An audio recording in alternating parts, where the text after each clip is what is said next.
Hello, this is Tracie from Seed Flinger, where we fling seeds of love, joy, peace, empowerment, enlightenment, and truth. And today's topic is freedom. The only fate governing your life is the fate determined by your own concepts, your own assumptions. For an assumption, though false, if persisted in, will harden into fact. Everything depends on your attitude towards yourself.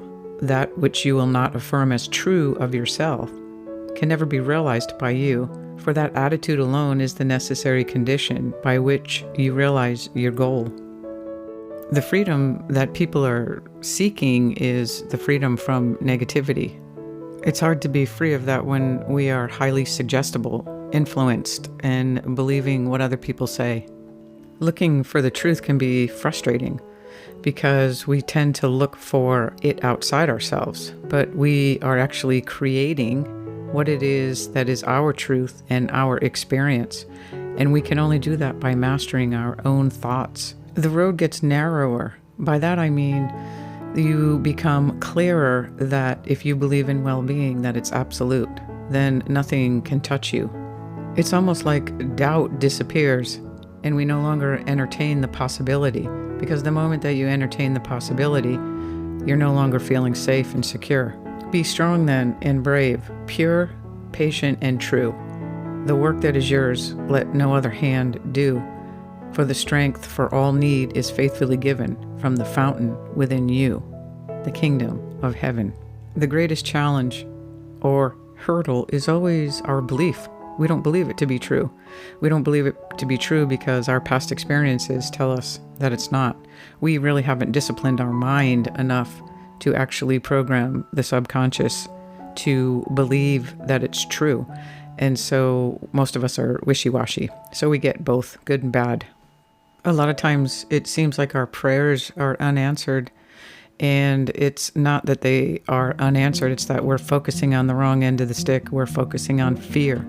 And whatever you focus on is what you will experience. And so, the first commandment that says, "Hear, O Israel, the Lord God is one." That means there's only one power. And if you focus in the denial of that power, you will experience that.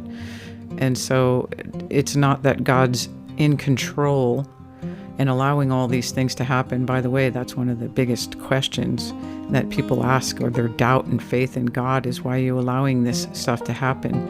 And the answer is we are not using this power correctly. We are using it to deny the goodness. So believing in God is really that you believe in goodness, because if you believe in evil or fear or anything else, then we will be afraid and we will attract that into our experience. And so, it's like Joshua said, choose whom this day who you will serve. We do that with the mind. The actions follow the mind, so it's always in the mind. The mind is what needs to be cleaned. The mind is what needs to be refreshed. The mind, when it's focused on only good, then only good can come.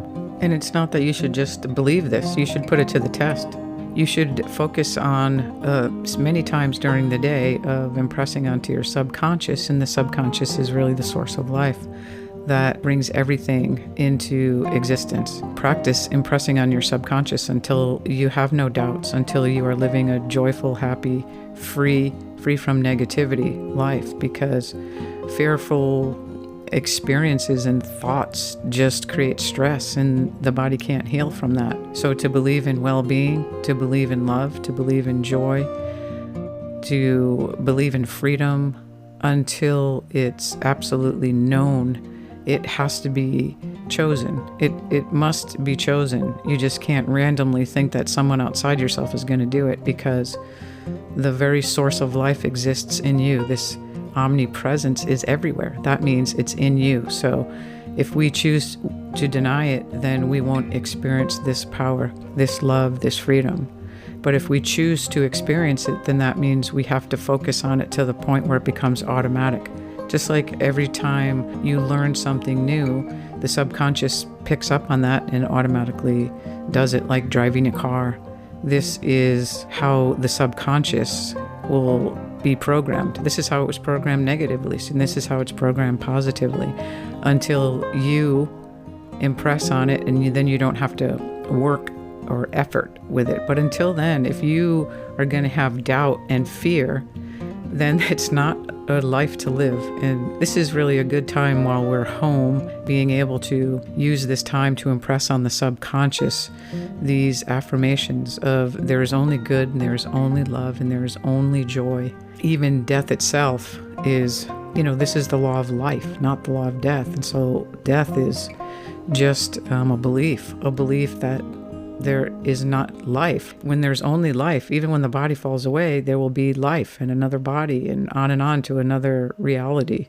And so ultimately, the choice is always going to be yours, because if you believe in death, there will be fear. If you believe in life, there's only life, no matter what happens to the body. This is the great promise.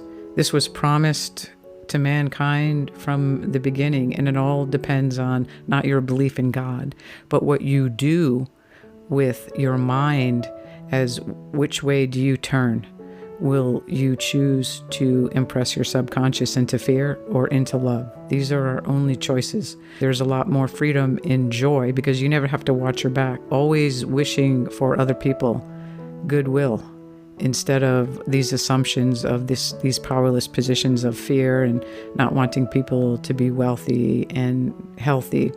So the golden rule is do unto others as you would have them do unto you, with your mind and also your actions. But the mind always comes first, because if the mind creates doubt and lack, then it's impossible for us to love each other. Peace to you. We got this. You can do this. It really takes very little time to actually train the subconscious mind, even if you've had a lifetime of looking for things to go wrong and hoping to protect yourself. This is a very easy, it's so simple. It's so simple. And try it and find out for yourself. And don't just believe it. Put it to the test. Peace to you.